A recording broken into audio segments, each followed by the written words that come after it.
ఒక చచ్చిన పాము వల్ల ప్రారంభమైన ఈ కథ ఇప్పుడు అది ఒక రాజు జీవితాన్ని, పాముల వంశాన్ని ఎలా మార్చిందో తెలుసుకుందాం. Hello, happy world, welcome back to live in channel. అందరికీ నమస్కారం. ఈ రోజు స్టార్ట్ చేస్తున్నాం దేవి భాగవతంలోని ఎపిసోడ్ 8.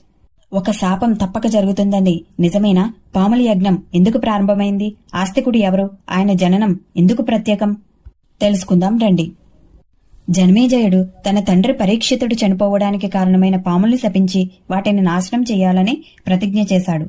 శౌనకాది మహర్షులు అడిగిన ప్రశ్నలకు సూత మహర్షి సమాధానం చెబుతూనే ఒక గొప్ప సత్యాన్ని వివరించారు. ప్రయత్నమే మానవుని నిజమైన లక్షణం అని. మనిషి పుట్టుకతో వచ్చిన వంశం, సంపద, శక్తి, రూపం అంతా తాత్కాలికం.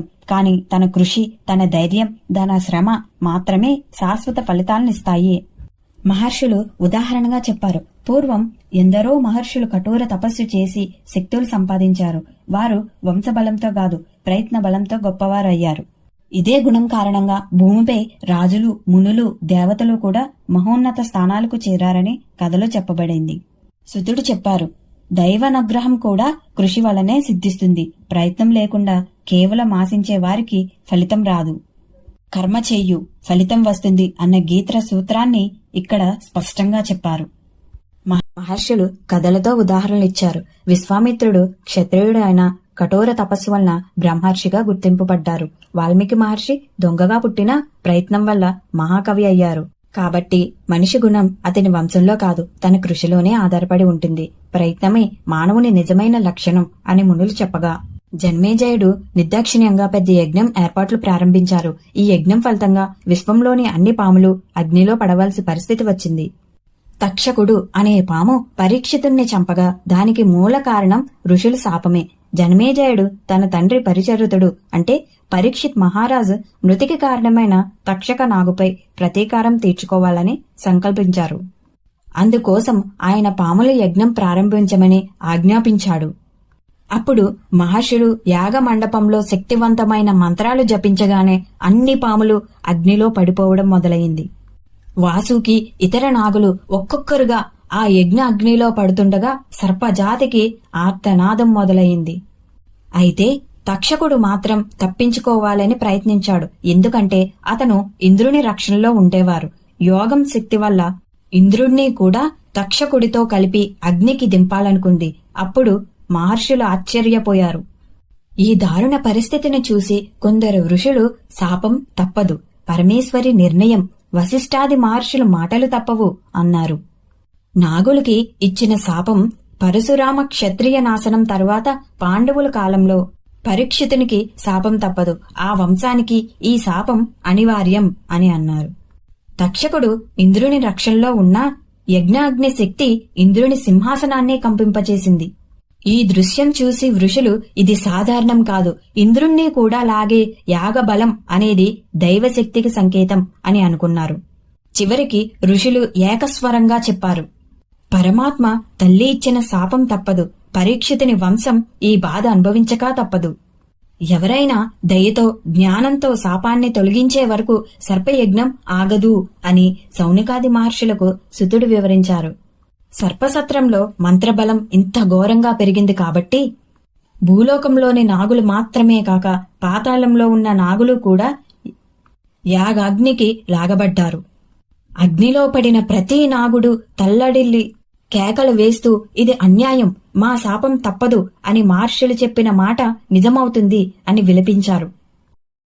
కొంతమంది ఋషులు జనమేజయుడి ప్రతీకార స్వభావాన్ని ఆపడానికి ప్రయత్నించారు.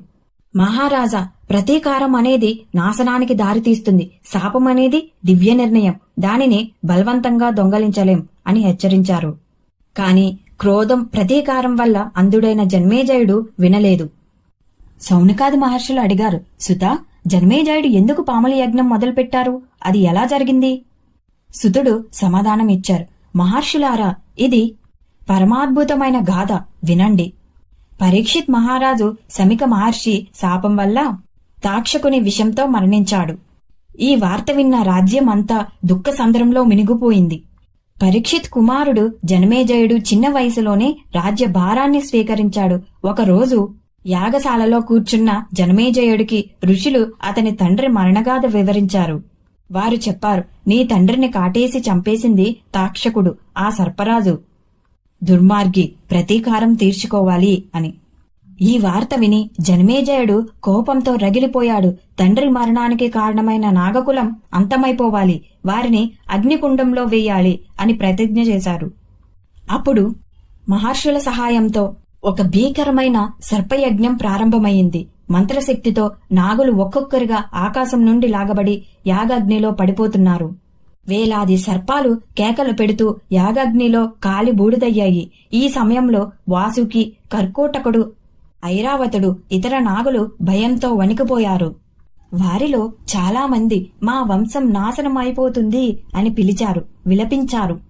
అయితే తాక్షకుడు మాత్రం ఇంద్రుని ఆశ్రయంలో ఉన్నాడు. కాని యోగశక్తి పెరిగి తాక్షకుడిని మాత్రమే కాదు, ఇంద్రుణ్ణి కూడా ఆకాశం నుండి లాగే స్థితి వచ్చింది.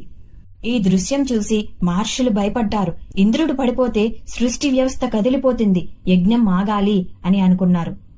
కాని జనమేజయుడు మాత్రం వినలేదు. నా తండ్రి శత్రువు తక్షకుడు అగ్నిలో పడే వరకు నేను యజ్ఞం ఆపను అని అన్నారు.